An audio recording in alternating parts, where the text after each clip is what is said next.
السلام عليكم، اهلا ومرحبا بكم في قناتي قناه فاطمه صام ياسين. كي دايرين؟ لاباس عليكم بخير؟ نتمنى تكونوا كاملين بخير وعلى خير وبصحه جيده ان شاء الله.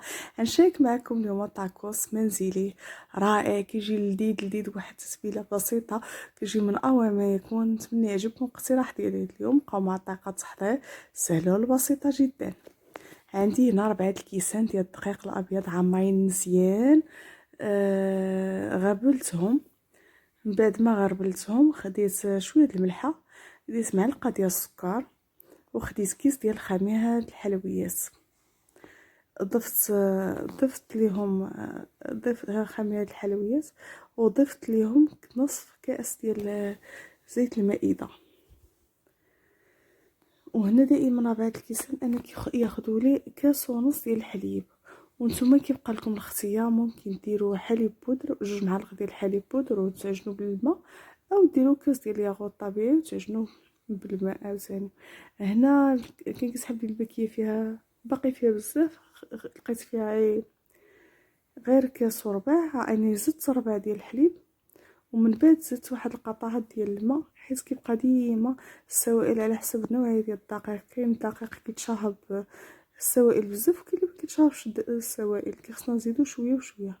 واخا هو 4 الكيسان يجيكم فيه كاس ونص ديال الحليب نشا، ولكن ديما ديروه شويه بشويه. نديرو كاس الاول الحليب، وديك نص كاس بقاو تزيدوا شويه بشويه. كتبقاو مصامه على هاد الكيفيه حتى كتعجنوا العجينه على هاد الشكل هذا. كيجي الشكل ديالها مطاطي، كتجي رائعه وكتجي لينه زوينه بزاف. كيكون هذا هو القوام ديالها. غادي نقسمها على 8، وانتم يبقى لكم الاختيار.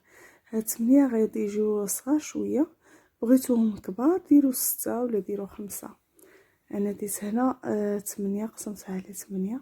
كنشكلهم هكا كويرات، وغادي نغطيهم ونخليهم يرتاحوا. كل ما ارتاحوا بزاف، كل ما ارتاحوا ليكم بزاف، كل ما يجيكم ساهلين في الخدمه ملي تبغيو تطلقوهم.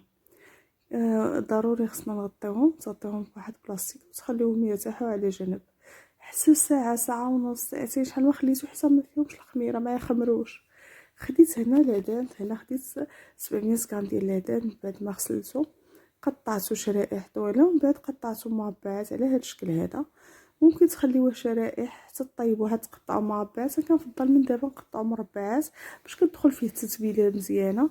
ومن الافضل انه يكون مربعات باش كتجي في العطه ديال الطاكوس كيتبعك، كيجي ساهل، ماشي كيبقى الاخر مجا معاك. هنا خديت واحد 2 معالق ديال الياغورت طبيعي. العدد ضروري خصنا نقوموه مزيان باش يجي بنين. هنا ناخذ واحد الحامضه، غادي نعصرها، وغادي نضيف هنا واحد 2 تومات كبار محكوكين، وهنا المعدنوس. ممكن ديروا تومه بودره، بصل، بصل حتى هو بودر. ممكن ديروا الكاري. هنا واحد المعلقه ديال لا موطاد والسودانيه كاضافات كتبقى لكم. هنا التحميره، معلقه ديال التحميره صغيره. هنا سكينجبير هو اللي وفيت فيه شويه. سكينجبير كيجي مزيان مع، وهنا الابزار كيجي مزيان مع اللحم والبيضاء، والملحه بطبيعه الحال. وقلت لكم كاضافات ممكن تضيفوا الكاري، تضيفوا توابل ديال الطاكوس، كيبقى لكم الاختيار. انا ما مطوفينش عندي، ما درتهمش. ضفت هنا واحد 2 معالق ديال الزيت بحال هكا. غنشاملو مزيان ونخليه يرتاح. كل ما خليتوه، كل ما بقى مشامل بزاف، كل ما كيجي فتي ولذيذ وزوين بزاف. كتدخلوا العطريه وكيطيب دغيا. غنخليه دابا على جنب يرتاح، وغنخلي حتى هاد الخبز هذا خليته حتى هي ترتاح. ديتهم وخليتهم بجوج يرتاحوا. دابا دوزت من بعد ما ارتاحت مزيان الخبز. كل ما خليتوها ترتاح كل ما تجيكم ساهله في الخدمه. غادي نبسطها على هذا الشكل هذا. في الاول كندير يدي باش كنحافظ ليها على الشكل دائري ديالها، ومن بعد كنساعد الدلاك. وانتم كيبقى لكم الاختيار، وماشي ضروري تبقى على شكل دائري. ممكن واخا تعوج ولا هذه، حيت في الاخر غادي نطويوها. بالنسبه لواحد تعوجت ليه ولا جاتو ما جاتوش دائريه مقاده، ماشي مشكل. اهم حاجه انها تكون رقيقه وتكون شفافه، كنبقاو نطلقوا فيها حتى الرخامه كتبقى تبان. هذا هو اهم حاجه، اننا ما نخليوهاش غليظه، انها تكون رقيقه. اما الشكل الا ما بقاش محافظه لينا على الشكل الدائري ماشي مشكل. حيت في الاخير كلشي غندوروه، كلشي غادي نلويوه. كنبقى مستمره على هاد الشكل هذا حتى كنطلقها مزيان. كنساعدها بهاد الطريقه هذه حتى هي كتزيد تطلق مزيان، كتزيد تولي شفافه. غنحطها في الصينيه في المقله اللي كتكون سخونه. ضروري لانها المقله تكون هنا سخونه، ومن نحطوها ما نغفلوش عليها، نبداو نضويو فيها، نقلبوا فيها دغيا كطيب. حنا ما نخليوهاش طيب بزاف، عاد دير هاد اللوين هكا صافي نحيدوها، حيت عاد تنشف ليكم. ما خصناش تنشف. كنطيبها ما كاملش دقيقه من هنا، ما كاملش دقيقه من هنا، دغيا كيوجد صافي كنهزو مباشره كنديه كنلويه في الزيت مزيان. تلويوه في الزيت وتغطيوه بلاستيكه باش كيبقى محافظ لينا على كيعرق، وكيبقى محافظ لينا ما كينشفش لينا، حيت حنا حاجتنا به انه يكون طب ما يكونش قاصح. ضروري اي وحده حيدناها من المقله نحطوها ونغطيوها مزيان ونديروا ليها البلاستيكه. هنا غناخذ البطاطا، من الافضل تكون غليظه حيت غندخلها للفرن. انا بنتي قطعتها رقيقه، ديت هنا الملحه وشويه ديال الكاكو، وغادي ندهن واحد الصفيحه ونديرها في اللاطه وندخلها للفرن. كيكون من الفوق ومن التحت كنشعلو، وانتم كيبقى لكم الاختيار الا بغيتو تقليوها.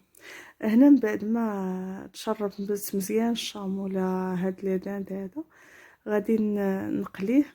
هنا خديت في المقله واحد شويه الزيت ماشي بزاف، وغادي نشحرو تما، غادي نخليه يطيب مزيان.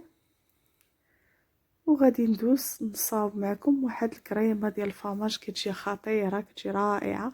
درت معلقه تما ديال المايزينا، وغادي نزيد معلقه واحده اخرى ديال المايزينا، 2 معالق ديال نشا الذره، ومليحه. ضروري من الملحه راني ما صواتهاش هنا وهي ضروري ديتهم ما تصوارش.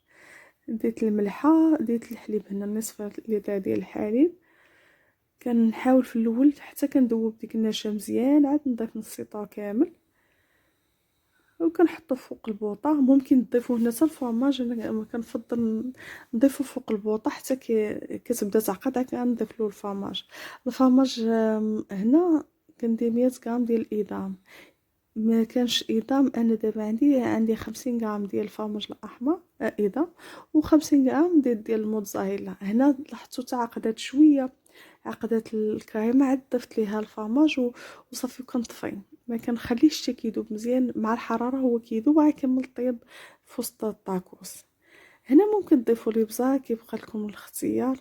انا هنا ها هي، اولا ممكن ديروا غير الفرماج المربعات ولا المثلثات، ولكن هنا بالفرماج ايضا كتجي خطيره، كتجي واحد البنه زوينه، كيجي معلق الطاكوس من الداخل، كيجي زوين بزاف.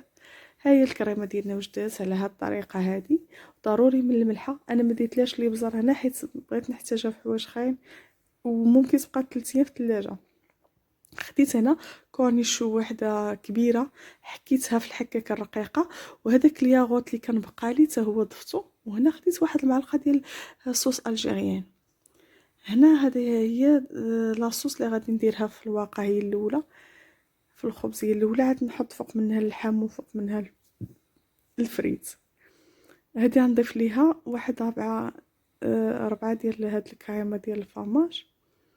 كتجي خطيره هاد المزيج هذا ما بين كورنيشو وديك معلقه الياغوت مع صوص الجيريان مع هاد الكريمه ديال الفرماج، كتجي خطيره. وانتم كيبقى لكم اختيار اللي متوفر عندكم في الدار، ممكن ديروا حتى صوص الجيريان مباشره. انا هذيك حاره شويه للدراري، كنخففها لهم بهاد الطريقه هذه. هنا الفايته ديالنا من بعد ما وجد، هنا غناخذ الخبيز، كيكون هذا هو الشكل ديالو، ناجح وساهل، كيجي غزال، كيجي زوين بزاف. غادي نبدا نعمر الطاكوس ديالنا. ناخذ وحيده معكم، غناخذ هذيك الصوص اللي صاوبتها، كتجي ديك الكورنيشو مع ديك الياغوت وديك الكريمه ديال الجبن مع الياغوت طبيعي، كتجي لذيذه بزاف هذيك لاصوص.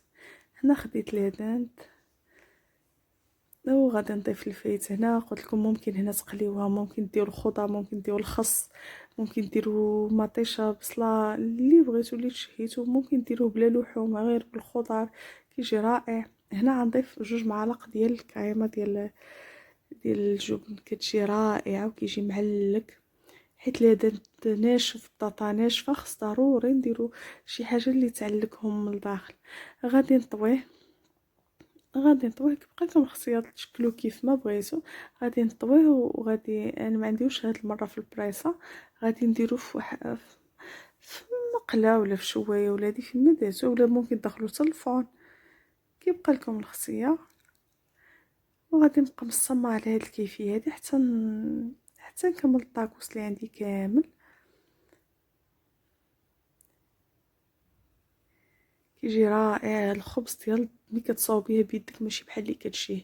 كيجي رائع بزاف، كيجي كتعضيه كيتبع، كيجي هشيش مع داك الحليب معجون بالحليب، كيجي خفيف وزوين وفي المضغه كيدوب في الفم، صدقوني احسن من هذاك اللي كيتباع في السنقه مليون الف مره.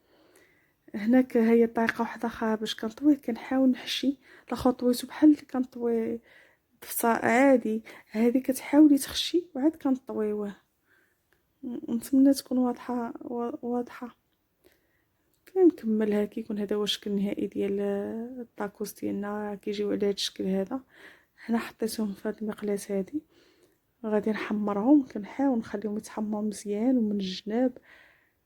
كنحطهم كنعطيهم وقتهم شويه. نكمل الخبزه بحال اللي كيكمل الطياب ديالو، ما كيكونش طايب مزيان. كنحاول نبقى مصمعه معاه، كنطيبو من هاد الجانب من هاد الجانب، وكنعطيه وقت. كل ما عطيناه الوقت كل ما كان مزيان. وكيكون هذا هو الشكل ديال الطاكوس ديالنا. كيجي على هذا الشكل هذا، كيجي لذيذ صدقوني، كيجي رائع. ماشي حيت زعما انا مصاوباه، كيجي زوين بزاف. غير تبعوا هاد الطريقه كيجي زوين. واحد القرمشه هنا ملي كان كيقطعو ما خليتلوش الصوت، نسيت. كيجي رائع، كيجي زوين. هذا هو الشكل ديالو من الداخل. نتمنى يعجبكم الاقتراح ديالي اليوم، وما تنساونيش. وشكرا بزاف اللي بقى متبع الفيديو حتى لهاد اللقطه هذه. شكرا لك بزاف، ونتمنى الى عجبك الفيديو ديال جيم شجعوني بكومونتير. الكومونتير ديالكم كطلع لنا بزاف المعنويات، كتشجعنا اننا نبقاو مستمرين واننا نحطوا فيديوهات. شكرا لكم بزاف على المتابعه ديالكم، على المسانده ديالكم. كيكون هذا هو الشكل النهائي. انا عجبني، بقيت كنقسم ونصور لكم. زوين بزاف، كيتقام اقتصادي وحاجه صحيحيه ونقيه. دائما الحاجه ديال الدار مكايناش بحالها.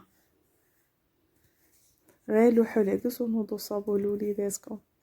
وشكرا بزاف لكم على المتابعه ديالكم والمسانده ديالكم.